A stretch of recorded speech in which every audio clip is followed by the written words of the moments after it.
I'm here to talk about the alternative fertilization practices for palms. And for many of you, you know that our current UF IFAS recommendation for palms is an 82124 that my predecessor, Dr. Broshot, determined was the best fertilizer for palms. We know we apply that at 1.5 pounds per 100 square feet. And I'm going to go over this, but this is horticulture math, which I spend sometimes most of my day talking about. So I'm going to talk a little bit more about that. And then, of course, we make this recommendation 3 to 4 times out of the year, not made during the actively growing palm season, which is during the summer months. So you cannot apply treatments during that time. And we're also making a recommendation for preventative versus treatment. But how do I fertilize these palms? Nobody better say granular fertilizer applications, because I've given this talk and a lot of people will say throw fertilizer out, but we can't, because you can't fertilize within 10 to 20 feet of a waterway. How do I fertilize these palms? How does that granular fertilizer application get there? It doesn't. Again, I get these pictures sometimes all day, every day. How am I fertilizing that palm? Not going to happen, right? This one, nope. Because in South Florida, we get up here too, we get a lot of fertilizer, a lot of rainfall. And if you put the fertilizer around that little area, that little lip, it's still going to bubble up. And what is it going to do? Go into the waterway. This is what I see all over the state, no doubt. This is a Phoenix rebellii, typically very easy to grow. We see a lot of potassium, magnesium, and manganese deficiency on this. And what I can't stand is, this is me climbing under all these palms, and I see a lot of fertilizer. And we see the landscapers are fertilizing, but the palm isn't taking it up. And when I try to soil sample, I almost break my back. So if I can't get into the soil, how does the fertilizer and the water get in there? And of course, we see this quite a bit. These are foxtails, and they're beautiful when they're fertilized, right? But no, around the foxtails, you see that very green turf grass. The landscapes look great, but your palms look horrible. So FNGLA funded a project where we are using drone imagery to evaluate palm health. And as you can see here, these are all 24 of my palms. And I'm working with Dr. Dana Sullivan to develop a palm IO ratio where we can evaluate palm health, hopefully eventually from satellite imagery.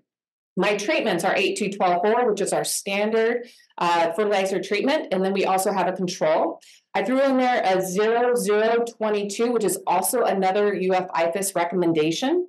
And then we have PalmJet and a Phosphojet, which is a material that was provided by ArborJet. We're doing an apical meristem drench. So we pour that on the apical meristem because the apical meristem is where the growing mark of palms is.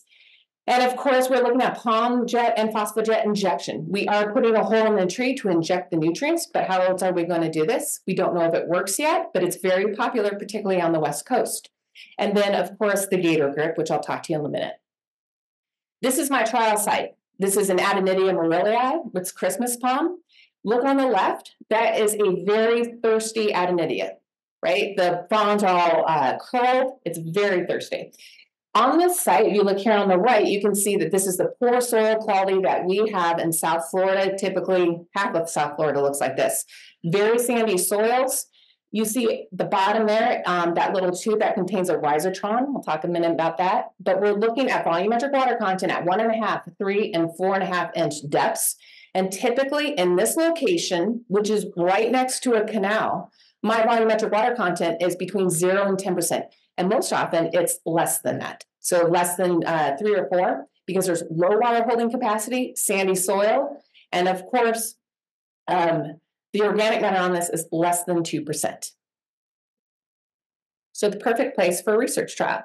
That rhizotron is a little tube, an acrylic tube. We drop a camera in there, it takes a picture. So we're going to look at how these treatments affect root growth. Because we know that if one of these treatments really increases the rooting, then we know that we have a real winner. Because why? If you have a lot of roots are going quite a bit, then we can increase the rooting so we can capture more water and capture more nutrients. What is the Gator Grip? The Gator Grip is a new product. The patent just came, that's patent pending. My biologist and I developed this. And then you're looking at a palm scrunchie, so to speak. So those of you and women are palm scrunchie people, just one more minute. We have the palm scrunchie, it's biodegradable material. You put the fertilizer in there and then you stick it on the spear leaf. This was designed for arborists so that when they go in to put in the palm, they can just go ahead and drop that fertilizer on top of the spear leaf. It goes right down towards the apical meristem. It's designed to take the guesswork out of application math, because I'm tired of talking about what is 1.5 pounds per 100 square feet, aren't y'all? So also it can be applied during the rainy season when the palm is most actively growing, and then you can set it and forget it. This comes from litter trapping palms. We know this works because there are litter trapping palms, and I can't go any further on that. Sorry.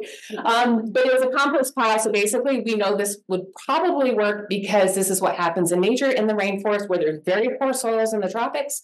So where are they getting these palms getting their nutrients from? Towards the apical meristem, which is where we're going to place our Gator Grip. And thank you.